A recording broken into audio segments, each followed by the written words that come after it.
The hiss of the espresso machine and the polite murmur of conversations were the white noise of Ilara's existence. At 20, her life was a meticulously balanced equation of lukewarm coffee, heavy textbooks, and the relentless ache in her feet. But on a frigid Thursday night at Aria, a restaurant whose ambitions far outstripped its clientele's wallets, the equation was about to be shattered. It wasn't the crash of a dropped tray or a customer's complaint. It was a voice, a low baritone that cut through the clatter with the chilling precision of a surgeon's scalpel. "The girl, with the wine! Stop her!" Ilara froze mid-stride, a bottle of expensive Bordeaux hovering precariously over a pristine white tablecloth. The command had come from the most coveted table in the house, Booth 12, a secluded alcove usually reserved for city councilmen or clandestine lovers. Tonight it was occupied by the Vances. Alexander Vance, a man in his late 50s whose face was etched onto the city's skyline via the towers of Vance Holdings, and his son Julian, a man around 30 whose tailored suit seemed to be woven from pure, unadulterated impatience. Ilara had been avoiding them all night, not because they were difficult, on the contrary, they were coldly polite, but because they radiated an aura of immense, gravitational power that made the air around them thin. Now that power was focused directly on her. Alexander Vance was staring, not at her face but at her arm. As she had reached to pour the wine, the starched cuff of her white shirt had ridden up, exposing the delicate skin of her inner forearm. And there, just below her wrist, was the mark she'd had her entire life. A tiny, intricate birthmark, a perfect, coffee-colored crescent moon, with the faint, ghostly outline of a full circle nestled within it, like a lunar eclipse captured on skin. Before she could process the stare, Julian was on his feet. He wasn't aggressive, but his movement was so swift, so purposeful, it felt like a form of aggression in itself. "My father would like a word," he said, his voice quiet but non-negotiable. He wasn't looking at her. He was managing a situation, a problem that had suddenly appeared in his otherwise orderly evening. Alexander Vance hadn't moved. His eyes, the color of storm clouds, were still locked on her arm. "Where?" he began, and the single word was so freighted with intensity that Ilara felt a tremor of fear run through her. "Where did you get that?" He gestured with his chin towards her wrist. His composure was absolute, but there was a terrifying hunger in his gaze, a look of recognition so profound it felt like a violation. I was born with it," Ilara stammered, her professional smile dissolving into a mask of confusion. The other patrons were beginning to notice, their conversations faltering. Her manager, a perpetually flustered man named Dimitri, was already gliding towards them, his face pinched with concern. "Is everything all right, Mr. Vance?" Dimitri asked, his voice oozing deference. Alexander ignored him completely. He finally lifted his gaze from her arm to her face, and the look in his eyes was not one of discovery, but of confirmation. It was as if he'd been searching for this specific mark for a very, very long time. He rose slowly from the booth, a tall, imposing figure who commanded the space around him. He didn't reach for her, didn't cause a scene in the traditional sense. He did something far more unnerving. He looked directly at his son, then back at Ilara, and spoke with the chilling finality of a judge passing sentence.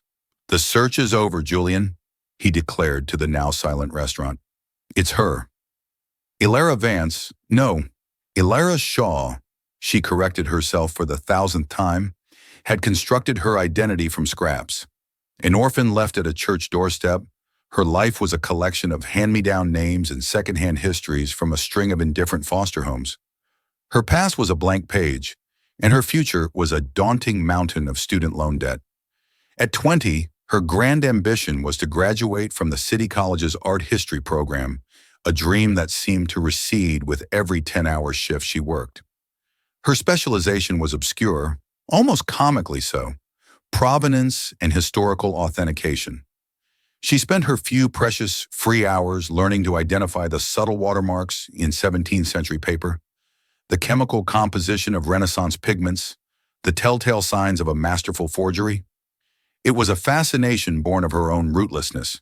If she couldn't authenticate her own history, she could at least become an expert in authenticating the history of others. Her only personal artifact, her sole link to that blank page of a past, was the birthmark, the lunar eclipse. It was her secret compass, a tiny personal hieroglyph that belonged only to her. The incident at Aria shattered the quiet anonymity she had curated so carefully. Dmitri had fired her on the spot, not for any fault of her own, but because the Vances were the Vances, and their discomfort was more valuable than her employment.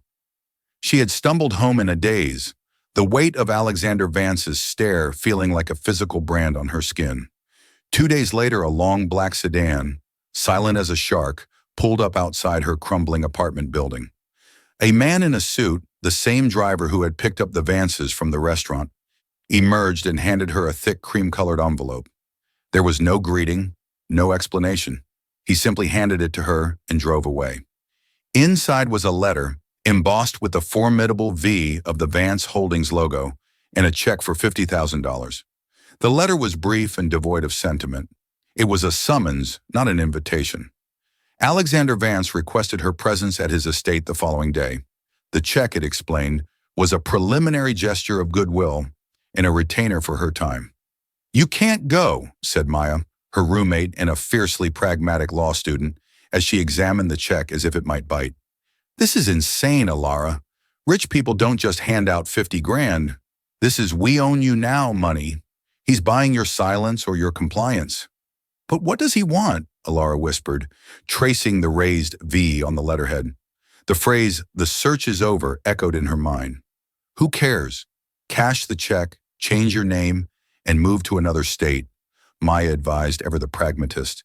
"Men like that don't have family reunions. They have corporate takeovers. You're not a person to them. You're an asset or a liability." Maya was right, of course. Every instinct screamed at Alara to run. But the art historian in her, the part that was obsessed with uncovering forgotten stories, was captivated. This was the ultimate question of provenance. Her own. For 20 years, she had been a story without a beginning. Now, a man who looked like he could buy and sell history itself was claiming to know the first chapter. Against all logic, she folded the letter and put the uncashed check in a textbook. She would go. Not for the money, but for the answer. The Vance estate was not a home. It was a monument to power, a sprawling modernist structure of glass and steel perched on a cliff overlooking the ocean. It felt less like a residence and more like the headquarters of a Bond villain. Alara was led by a silent housekeeper through halls that felt more like art galleries, the walls adorned with paintings that made her art historian heart ache with their sheer value and their cold, impersonal display. She found Alexander and Julian in a vast, minimalist living room with a floor-to-ceiling window that framed the turbulent gray sea. Alexander stood before the window, his hands clasped behind his back, a king surveying his domain. Julian was at a sleek chrome bar, pouring a glass of water, his movements precise and economical. "Ms. Shaw," Alexander said, turning. His voice was calmer now, but the intensity in his eyes was undiminished. "Thank you for coming. Please sit." Alara perched on the edge of a severe-looking white leather sofa that probably cost more than her entire college tuition. "I assume you have questions," Alexander continued, taking a seat opposite her. "You said, at the restaurant, you said the search was over," Alara began, her voice barely a whisper. "What search?" Alexander leaned forward, his expression unreadable. 21 years ago, my late wife, Helena, was forced to make an impossible decision. Before we were married, she had a child, a daughter, her family. They were old money, concerned with appearances and bloodlines. The father was not someone they approved of. They forced her to give the child up for adoption, a closed, sealed adoption. They erased every trace of the child's existence. He paused, letting the weight of the words settle in the sterile room. Helena told me this on her deathbed. It was her deepest regret. She made me promise I would find her daughter. She had no name, no records, nothing to go on. Just one detail, a unique birthmark her baby was born with, a lunar eclipse on her left forearm. Alara's breath caught in her throat. She instinctively covered her arm with her hand. Julian, who had been silent until now, spoke up. He walked over, not with hostility, but with the weary air of a man who had been through this before. "My father has spent millions over the last decade on this search," he said, his tone flat and businesslike. "We've investigated hundreds of women, hired dozens of private investigators. We've been targeted by countless frauds and opportunists. So you'll forgive my skepticism." "This is not skepticism, Julian. It is diligence," Alexander corrected him, his gaze never leaving Ilara. "We simply need to be certain." "Certain how?" Ilara asked, her mind reeling. "A DNA test," Alexander said simply. "We have a sample of Helena's DNA, preserved. We will compare yours to it. It will be handled by our private medical team, with the utmost discretion. If it is a match, then you are Helena's daughter, and you will be welcomed into this family as one of our own." The phrase, "one of our own," sounded less like a welcome and more like an acquisition. "And if it's not a match," she asked. Julian answered before his father could. "Then we will compensate you for your time and this profound inconvenience, and we will all move on with our life," he said, his meaning clear. "You will disappear." The offer was staggering, the implications terrifying. To go from a nobody to the secret daughter of a Vance. It was the stuff of fairy tales, but this felt cold, transactional. She looked from Alexander's intense, possessive stare to Julian's cool, appraising one. These men weren't looking for a lost girl to love. They were looking to fill a space, to complete a collection. I need to think about it," Ilara said, standing up. The $50,000 check felt like a lead weight in her bag. It wasn't a gift. It was the first link in a chain. "Of course," Alexander said, his voice smooth as silk. "Take all the time you need. Our car is waiting to take you home. And Ms. Shaw, Ilara, whatever the outcome, your financial concerns are over. Consider your student loans paid. Consider your life changed. We take care of our own." As the silent car whisked her away from the glass and steel palace, Ilara looked down at the birthmark on her arm. For 20 years it had been a mystery. Now it was a potential key to a kingdom, or a trap door to a life she couldn't begin to imagine. And she had the sickening feeling that the choice to turn the key was no longer hers to make. The week that followed was a surreal limbo. Ilara didn't cash the check, but its presence altered the very atmosphere of her cramped apartment. It sat on her desk, a potent symbol of the life being offered to her, a life of impossible wealth and terrifying obligations. True to his word, Alexander Vance began to orchestrate her life from a distance. An email from the City College's bursar's office informed her that an anonymous benefactor had paid her entire tuition, past and future, in full. A new lease agreement appeared under her door for a luxury apartment downtown, already paid for a year in advance. It was an assault by generosity, a campaign to make her old life obsolete and her new one inevitable. Ilara resisted. She stayed in her apartment, continued attending her classes, and tried to maintain a semblance of normalcy. But the Vance's gravity was too strong. She felt it in the subtle, curious glances of her professors and the sudden, deferential tone of her landlord. Wordlessly, the world had been informed that she was now under the protection or ownership of a very powerful family. She spent her nights not studying for exams, but researching Helena Vance. She found a ghost, a beautiful, sad-eyed woman who appeared in society pages for 2 decades, always perfectly dressed, always standing slightly behind her husband. She was a patron of the arts, a silent fixture on museum boards. She had died of a sudden illness 2 years prior. There was no mention of a previous life, no hint of a lost child. The official history was as pristine and sealed as the adoption records Alexander had mentioned. It was during one of these late-night research sessions that Ilara found a clue, a breadcrumb that didn't fit the official narrative. A small, digitized art blog from a decade ago reviewed a gallery show for emerging artists. The reviewer mentioned a painting that had been purchased by Helena Vance. The artist's name was Elias Thorne. A footnote described him as a reclusive but brilliant painter who had vanished from the art scene 20 years ago after his studio, and all his work was destroyed in a fire. The date of the fire was just a few months before Helena married Alexander Vance. A coincidence?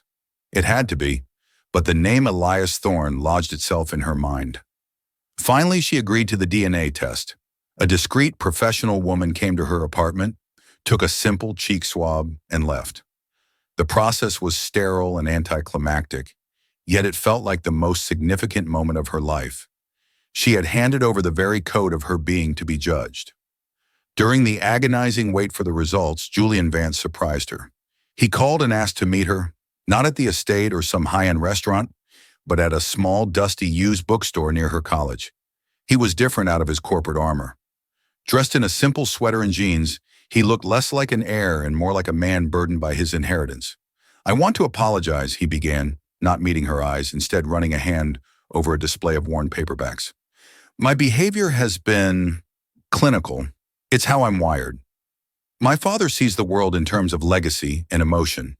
I see it in terms of risk and assets. When you appeared, all I saw was risk." "And what do you see now?" Ilara asked, her voice quiet. "A variable I can't account for," he admitted, finally looking at her. "I did some research on you. Your academic record is impeccable.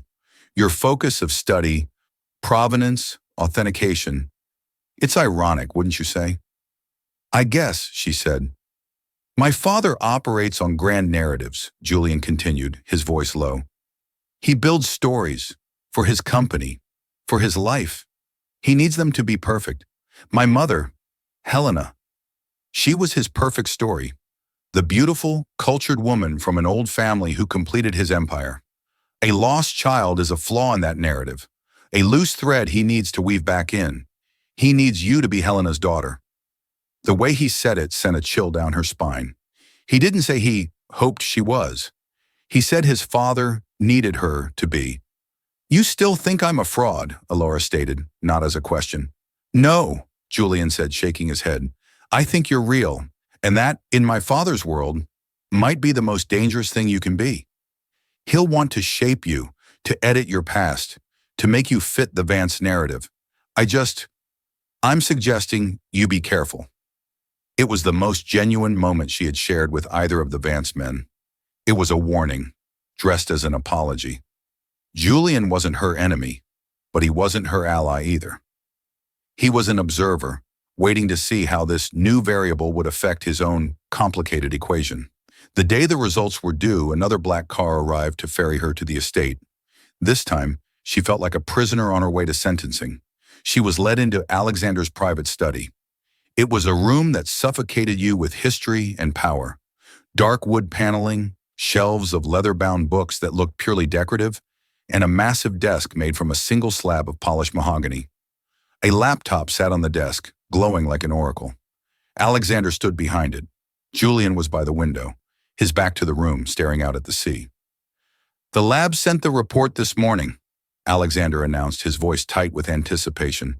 He gestured for her to approach. "I wanted us to see it together." He clicked open the file. A PDF filled the screen, a dense document of genetic markers and scientific jargon. Ilara's heart hammered against her ribs. This was it. The blank page of her life was about to be filled in. Alexander scrolled down to the conclusion, his finger tracing the line on the screen.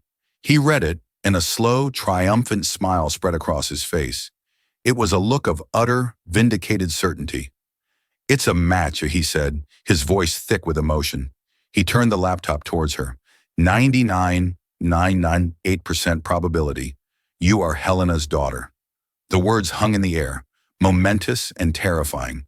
A wave of dizziness washed over Ilara. It was true, all of it. She had a mother, a family, a history. Alexander came around the desk and placed his hands on her shoulders. His grip was firm, proprietary. "Welcome home," he said, his voice a low rumble. "Welcome to the family, Ilara Vance." The name sounded alien, a costume she was being forced to wear. Julian turned from the window. There was no joy on his face, only a complex, somber resignation. He looked at Ilara, a flicker of something, pity perhaps, in his eyes before his expression became a mask of neutrality. The celebration, if it could be called that, was a meticulously planned affair 2 nights later. It was not a party, but a strategic unveiling. Alexander had summoned the inner circle, the family lawyers, the chairman of the Vance Holdings board, a few carefully selected old money allies. It was an event designed to officially absorb Elara into the Vance dynasty, to present her as a long-lost treasure, now safely recovered. Elara felt like an exhibit. Dressed in a simple but elegant dark blue dress chosen by Alexander's personal shopper, she moved through the cavernous rooms of the estate, accepting polite, curious handshakes and murmurs of astonishment. She felt the weight of their stares, sizing her up, calculating her value, her place in the hierarchy. The climax of the evening was to take place in the Grand Library. Alexander gathered everyone, a patriarch presenting his newfound heir. For years we have mourned Helena, a woman of unparalleled grace and taste, he began, his voice resonating with practiced gravitas. But we were unaware of a secret sorrow she carried. Tonight we right a historical wrong. We welcome her daughter, Elara, into the light. He gestured to a large velvet-draped object on an easel. Helena was a collector of art, but she was also a patron of artists. She believed in nurturing talent. To commemorate this moment, to connect Elara with the mother she never knew, I have managed to acquire a final piece of her history for you, Elara. Something I want you to have. With a flourish, he pulled away the velvet cloth. On the easel was a portrait. It depicted a young woman, no older than Elara, with hauntingly familiar eyes and a sad, gentle smile. She was sitting in a sun-drenched room, a book in her lap. The style was raw, emotional, full of thick, expressive brushstrokes. It was beautiful. "This is Helena," Alexander announced, "painted in the year before we met, a piece from her youth that her family kept hidden away. And it was painted by a brilliant young artist she was helping to support, a man named Elias Thorne." The name struck Elara like a physical blow. Elias Thorne. The artist from the blog. Alexander wasn't finished. He stepped forward and handed her a small, leather-bound journal. "And this," he said, his voice dropping to a conspiratorial whisper meant for the whole room to hear, "is Helena's diary from that year. It speaks of her turmoil, her difficult choices, and her deep admiration for the artist. It will help you understand her sacrifice." A wave of murmurs went through the room. It was a perfect story, a masterpiece of narrative construction, worthy of Alexander Vance. The tragic young mother, the brilliant but unsuitable artist, the secret child, the reunion, a flawless provenance for his new daughter. Elara took the painting and the diary, her hands trembling. She felt everyone's eyes on her, expecting tears, gratitude. She looked at Julian, who stood at the edge of the crowd, his face a grim, unreadable mask. His warning echoed in her ears. "My father operates on grand narratives. He needs them to be perfect." Something was wrong, terribly, fundamentally wrong. She looked at the portrait again, but this time she wasn't looking as a lost daughter. She was looking as an authenticator. Her mind, a finely tuned instrument of observation, began to work. She moved closer, her fingers hovering over the canvas. The light from the library lamps caught the texture of the paint. She saw it instantly, a tiny detail that 99% of people would miss. The cracking pattern in the oil paint, the craquelure, it was too uniform, too perfect. Natural aging creates a spiderweb of irregular cracks. This looked like it had been created artificially, with a heat lamp or a chemical agent. Her gaze flickered to the artist's signature in the bottom corner. E.T. Simple, elegant. But the paint of the signature sat on top of the age-induced cracks, not within them. A forger's classic mistake. The signature had been added after the canvas was artificially aged. Her blood ran cold. She opened the diary. The paper felt old, brittle. The ink was faded, but she tilted a page toward the light, her heart pounding. And there it was, faint, almost invisible, but undeniably present. A watermark embedded in the fibers of the paper. It was the logo of a small, artisanal paper mill in Italy. A mill she had studied, a mill that hadn't opened until 5 years ago. The diary was a fake. The portrait was a fake. It was all a lie. A beautiful, expensive, masterfully crafted lie. The DNA test said she was Helena's daughter.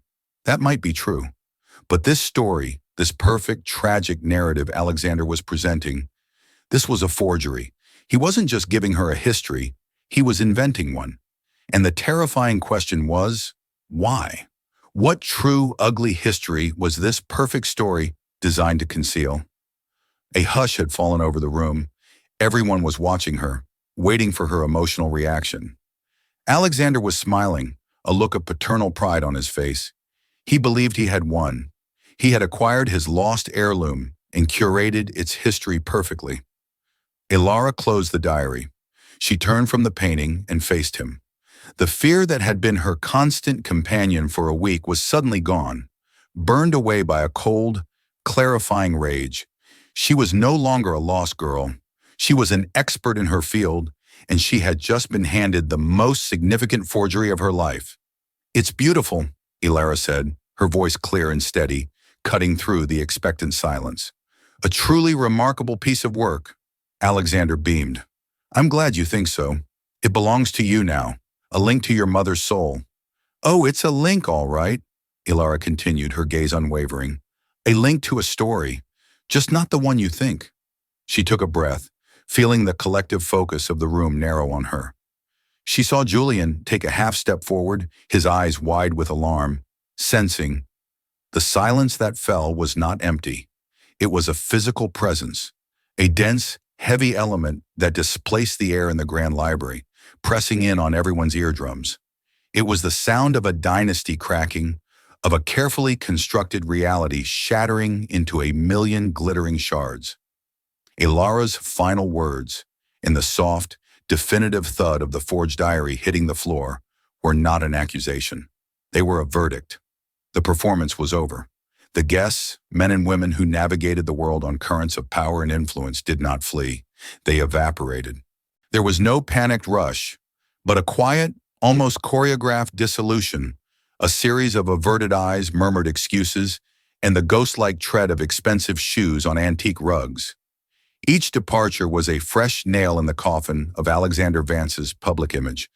They were witnesses, and their silence was now a commodity, soon to be traded in boardrooms and over dinner tables across the city. They had come to see the unveiling of an heiress and had instead been treated to the vivisection of a king. Alexander Vance did not collapse. The change was more terrifying than that. It was an implosion. The immense gravitational force he exerted on any room he occupied suddenly reversed, pulling inward until he seemed to shrink inside his impeccably tailored suit. The color drained from his face, leaving a waxy, sallow canvas on which a decade of hubris and control had been painted. His eyes, which had held the certainty of a god just minutes before, were now two dark voids of disbelief and incandescent rage. He stared at Ilara, not as a newfound daughter, but as a catastrophic system failure, an anomaly that his vast resources should have predicted and contained. Julian, by contrast, seemed to grow taller. The mask of weary cynicism he always wore had fallen away, and in its place was a stark, pale clarity. He looked from Ilara, whose trembling was now visible, a fine tremor of adrenaline and shock, to his father. The look in his eyes was one of utter, devastating disillusionment. He was not just seeing a liar, he was seeing the lie that had structured his entire existence. The sad, beautiful ghost of his mother, Helena, was not the tragic heroine of his father's narrative. She was its primary victim. "Get them out," Alexander finally rasped, the words gravelly and broken. He was speaking to Julian, but his gaze was locked on Ilara, a look of pure, unadulterated hatred. "Get her out of my house." "No," Julian said. The word was quiet, but it had the finality of a closing vault door. It was the first time, perhaps in his entire life, that he had directly defied a command from his father. "We are not leaving, not until we are done." He took a half step, positioning himself slightly in front of Ilara, a subtle but unmistakable alignment. It was not a gesture of protection, not yet. It was one of shared purpose. He was a man of assets and liabilities, and he had just realized his entire life had been built on fraudulent accounting. He needed a true audit. "You dare," Alexander began, pushing himself up from his chair, a flicker of the old tyrant returning. "I dare," Julian cut him off, his voice laced with a cold fury Ilara hadn't known he possessed. "For 20 years you told me my mother's greatest sadness was this lost child. You spent millions, You built this grand mythology of a deathbed promise. You made her grief into a tool for your own legacy. But it was all a fabrication, wasn't it? A beautifully crafted piece of corporate storytelling to hide a hostile takeover of a human heart. He gestured around the opulent library. This isn't a home, it's a museum to your acquisitions. And she was just the prize of the collection. Now you will tell us the truth, the real provenance. The next 48 hours were a descent into a cold clinical hell. Julian, with the ruthless efficiency he normally applied to corporate mergers, turned the full power of Vance Holdings inward. He wasn't searching for a story anymore. He was compiling a case file. Lawyers were summoned, not the old family retainers loyal to Alexander, but a new, hungrier breed from the litigation department. Private investigators who had once searched for Ilara were now tasked with excavating the ghost of Elias Thorne. Ilara existed in a state of suspended animation. Julian installed her in a suite at a neutral, luxury hotel, a sterile, silent space high above the city. She didn't sleep. She barely ate. She sat by the vast window, watching the lights of the city that Alexander Vance had branded with his name, and tried to process the violent rewriting of her own soul. The blank page of her past had not been filled in. It had been scrawled over, erased, and written upon again. She felt a profound, aching grief for a mother she had never known, a woman who had been curated into a beautiful, tragic object. She mourned the life Helena could have had, a life filled with the sun-drenched light of that forged painting, a life with the man she had loved. And she grieved for a father, a man whose name she had only just learned, a man who had been systematically erased from existence. It was a unique, hollow kind of mourning, a sorrow for ghosts she was only just meeting. Julian would visit her in the evenings, his face etched with exhaustion. He brought files, documents, printouts. He didn't soften the blows. He presented the information with his characteristic lack of emotion, but she could see the toll it was taking on him. He was a man discovering the foundational pillars of his life were made of dust. They learned that Alexander hadn't just encouraged Helena to leave Elias, he had orchestrated a campaign of destruction. Using a series of shell companies, he had bought the small gallery that represented Thorne, terminating his contract. He'd purchased the building that housed his studio, engineering an eviction that led to the convenient, professionally executed, accidental fire. He had used his influence to have Elias blacklisted, ensuring no other reputable gallery in the country would touch him. It was not a rivalry, it was an annihilation. He didn't just remove a competitor, Julian said one night, sliding a folder across the polished table between them. His voice was flat. He unpersoned him. Inside the folder were the last known documents pertaining to Elias Thorne, a change of name application, a bus ticket to a forgotten town in coastal Maine, and then nothing. A digital ghost. The deepest cut came from a file recovered from the hard drive of Alexander's now-fired chief of security. It was a copy of Helena's original diary, the real one. For 20 years, Alexander had kept it locked in his safe. Julian had had the safe drilled open. He hadn't shown the physical diary to Ilara, an act of uncharacteristic sensitivity. He had simply transcribed a single passage, dated a week after her birth. He made me do it. The papers are signed. They have taken my little moonbeam, my Elias girl. They say she will have a better life. But how can a life without love be better? A has promised she will be safe, with a good family. He says this is the price of my future. But I feel as if he has carved out my heart and left a stone in its place. I got a message to E. I told him our daughter has his family's mark, the crescent moon. I told him to look for her. It is the only hope I have left, that one day my love will find my love. Ilara read the passage 3 times, the words blurring through her tears. My little moonbeam, my Elias girl. For the first time she heard her mother's voice. It wasn't the distant, graceful society figure from the magazines. It was the voice of a girl whose heart had been broken, a mother whose child had been stolen. And in that passage was the final damning truth. Alexander hadn't just erased her father. He had been the architect of her abandonment. Her entire life as an orphan, the years in indifferent foster homes, the constant ache of rootlessness. It was not fate. It was a strategic decision made by the man who now claimed to be welcoming her home. The rage that followed was a clean, cold fire. It burned away the grief and the shock, leaving behind a diamond-hard resolve. The final confrontation took place not in the library, but in Alexander's sterile, minimalist office at the top of Vance Tower. He had been summoned by his own board of directors at the behest of his son. Ilara insisted on being there. Alexander looked smaller behind his vast desk, the city skyline sprawling behind him like a kingdom he no longer ruled. He had aged years in 2 days. "The board has accepted your resignation," Julian stated, no preamble. "Effective immediately." Alexander let out a dry, rattling laugh. "My company, my name, you turn my own blood against me." He looked at Ilara.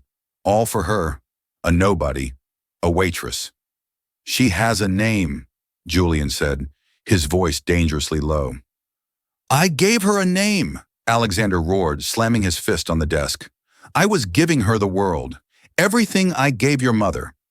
"You gave my mother a gilded cage," Ilara said, her voice steady and clear. She stepped forward, placing a single piece of paper on his desk. It was a copy of the diary entry. "You didn't save her from a life of poverty. You stole her from a life of love. And you stole me from both of them.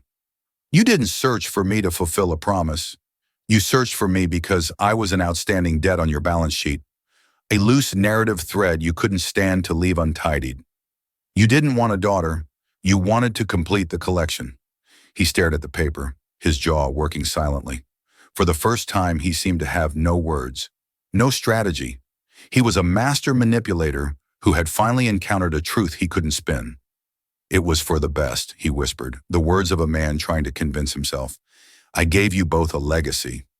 "A legacy is what you build," Ilara said, her voice ringing with a conviction she had never felt before. "It's not something you can buy or forge or steal. You built an empire of glass and steel, but the foundations are rotten. That is your legacy." She turned and walked out, Julian following her. She didn't look back. There was nothing left to see. In the aftermath, Julian, now the acting CEO, came to her with an offer. It was a settlement drawn up by a team of lawyers, transferring a significant portion of the Vance family trust, what would have been Helena's share, into her name. It was a number with so many zeros it looked like a mathematical equation. It was, "We own you now," money transformed into, "We are sorry" money. They sat in the same impersonal hotel suite. The city lights twinkled below them. "This is not a transaction," Julian said carefully, pushing the portfolio across the table. "It's a restitution. It's what she would have wanted you to have." Ilara looked at the documents, at the Vance logo embossed on the cover. For a week, she had been fighting for the truth of her identity. Accepting this felt like letting them brand her after all. "No," she said softly. Julian looked stunned. "Ilara, this is life-changing. It's freedom." "No, it's not," she replied, meeting his gaze. "It's their money. It's his money. It's the price he paid for my mother's heart. Every dollar is tainted by what he did. Accepting it would be like agreeing that the price was fair. It wasn't." She pushed the portfolio back towards him. "My freedom doesn't have a price tag." "Then what?" Julian asked, genuinely lost. "What do you want? What can I do?" And in that moment, Ilara knew. The art historian, the authenticator, the grieving daughter, all the pieces of her life coalesced into a single clear purpose. "I don't want the money," she said. "I want to use it. I want you to establish a foundation, not in the Vance name, in theirs, the Thorne Vance Foundation." Julian listened, his expression shifting from confusion to a dawning understanding.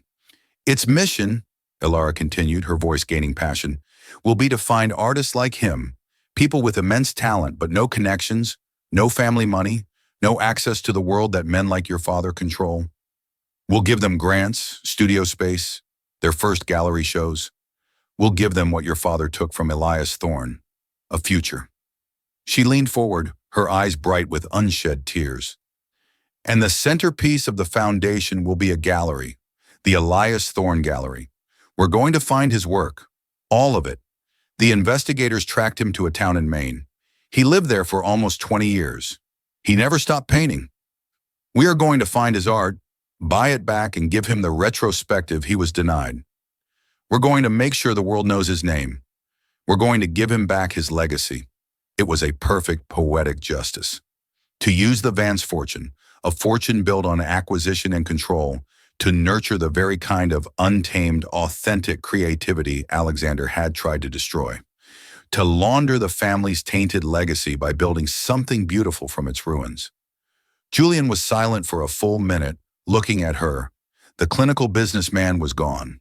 In his place was a man finally seeing a different kind of value, a different kind of return on investment. "Yes," he said, his voice thick with emotion. "All right. Yes." The journey to Port Clyde, Maine, felt like a pilgrimage. 6 months had passed. 6 months of legal battles, of establishing the foundation, of Julian consolidating his control over the company, and beginning the slow, arduous process of changing its culture. 6 months of Alara working with a team of art reclamation specialists, following the faint trail of Elias Thorne, who had lived in Maine under the name of Elias Shaw. He had taken her name, or rather, the name the world had given her. The discovery had been another quiet heartbreak. They found that he had sold paintings sporadically at local art fairs and through a small gallery in a nearby town. He had lived simply, quietly. He had died 5 years ago, alone. His will, found in the files of a local solicitor, was simple. Everything he owned was to be held in a climate-controlled storage unit, paid in advance for 25 years for a daughter he had never met, should she ever come looking for the moon. The storage facility was a drab, utilitarian building on the edge of town, smelling of salt and cold sea air. As the manager cut the thick padlock, the heavy metal door rolling upward with a deafening screech, Alara held her breath.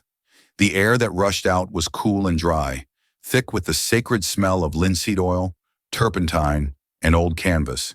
And inside, shrouded in the dim light, was a life's work. It was overwhelming. Canvases were stacked dozens deep against every wall.